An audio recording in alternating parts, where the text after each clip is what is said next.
The holidays start here at Kroger with a variety of options to celebrate traditions old and new.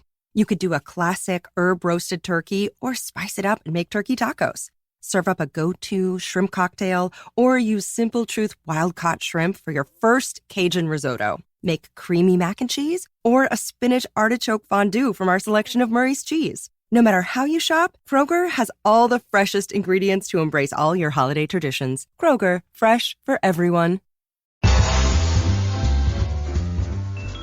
Welcome to the Instagram Stories Flash Briefing. I'm your host, Daniel Hill. Today's show is actually a little bit different from normal. The head of Instagram, Adam Mosseri, gave an interview recently where he talked about some of the features that they've been working on, specifically as it relates to bullying. And I thought this interview was so relevant, I want to give you some snippets of it, so this way you can be up to date on exactly what Instagram's doing to help address bullying on the platform.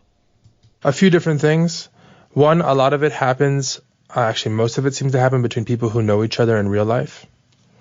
Another is that the controls that we had before or have today are insufficient. So specifically, I and our researchers talked to a bunch of teens and we asked them, why don't you just block someone who is bullying you on the platform?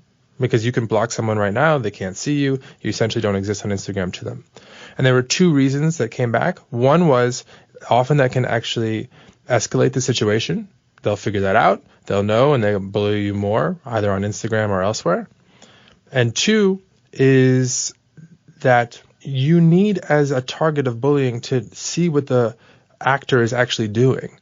Teens would often say, like, they're talking about me. If I block them, I won't be able to see that. So I need to track what's actually happening, which is why we've been developing this new control called Restrict, which allows you to restrict an individual.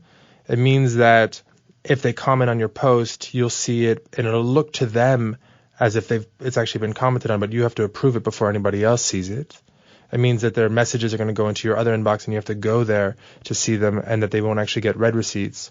A whole bunch of different little nuanced ways to give a target of bullying a bit more power over the experience. So it's not about changing their behavior, right? It's about giving the person who's the victim a few more tools to protect themselves. Yeah, Restrict is not about changing their behavior. There are other things we're doing to try and adjust people's behavior by changing incentives. One of them is very interesting. It's an alert that flags a mean-spirited post, right? It essentially asks you, hey, are you sure you want to post this?